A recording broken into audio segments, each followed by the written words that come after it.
to the Carry Act 2013 that will see some supplies now VATable effective July 1st, 2021, including infant milk.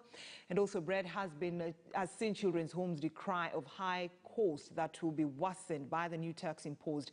Moege William engaged administrators of Embu Children Home listening. And in our continued coverage on budget for financial year 2021-2022, we are at Embu Children Home.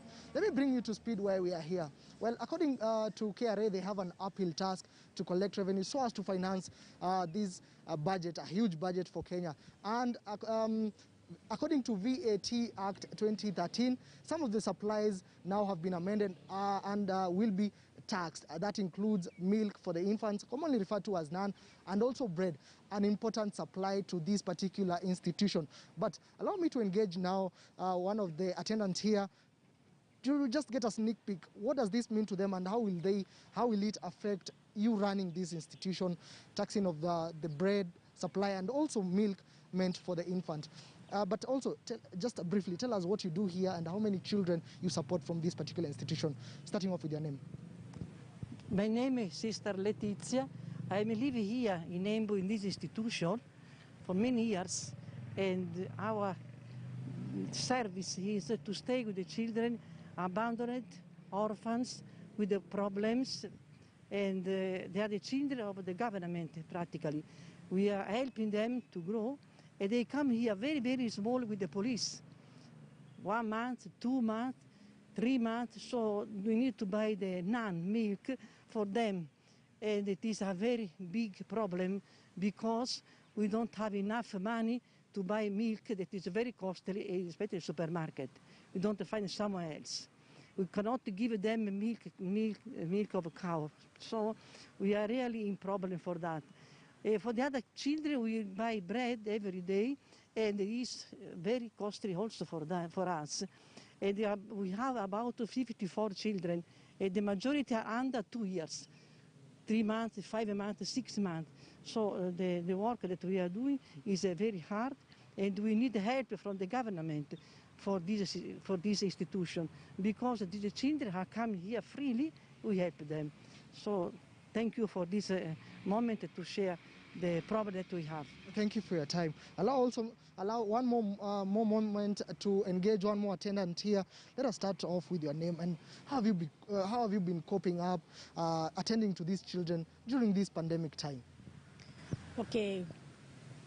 Kwa majina mimi naitwa Winifred Kanyiva. I'm the social worker in Embu Children's Home, and we normally deal with children with different. Okay, just move a little bit. Yes, thank you. We deal with different cases. For example, we have totally abandoned children. We also have children who their parents are in cell or imprisoned. We also have cases where parents have not yet played their role in their responsible parents. And again, now we have many cases here, but they differ from one case to another. Now we have this problem of increase in taxes in some of major basic needs for the children. For example, bread and naan. Tuko na watoto wenye tunakaa na wao hapa, watoto wale wachanga, watoto wandogo. Na kwa ule mtoto mdogo sana akona miezi miwili, miezi mitatu, and they really require this milk, whereas we are not able to reach all the budgets that it has been the government replaced.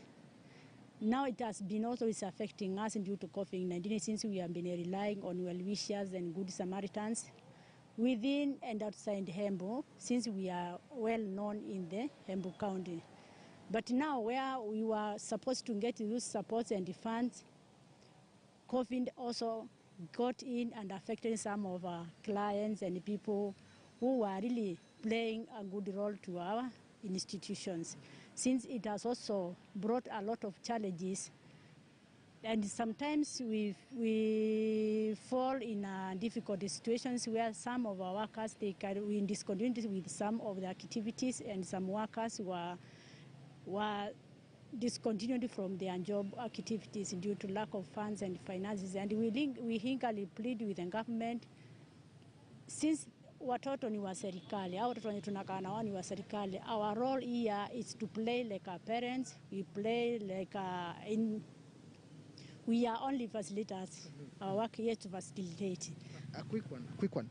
How many children do you have that depend on this milk, this special milk meant for the infant? And how are you going to go about it despite the challenges to maintain them here? I understand you have 54, but how many depend on the non-milk? Now we have 15 children who depend on none.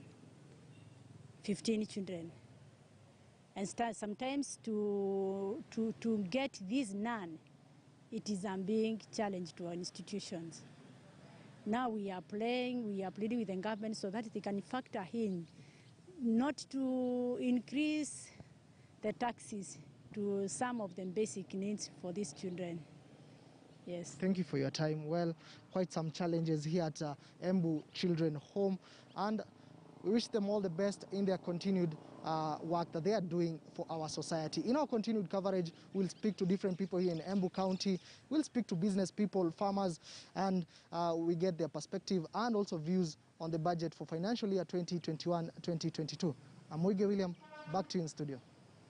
Right, Santos, we cross over to Nyeri County and listening to what the residents there think of this budget in a region that relies mainly on agriculture. And to bring in my colleague Daniel Kariuki just to tell us what Nyeri residents are saying. Daniel Kariuki, good morning. Over to you. What are Nyeri residents saying about the budget that was read yesterday?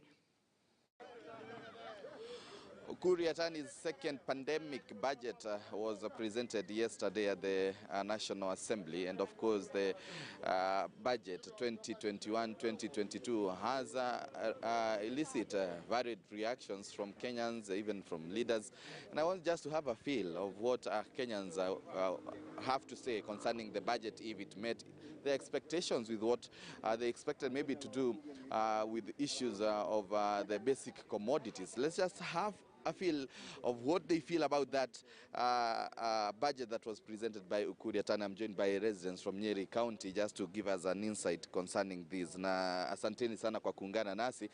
Kwanza kabisa, naweza kutueleza tu kuhusiana na bajeti ya jana iliyo tolewa na waziri wa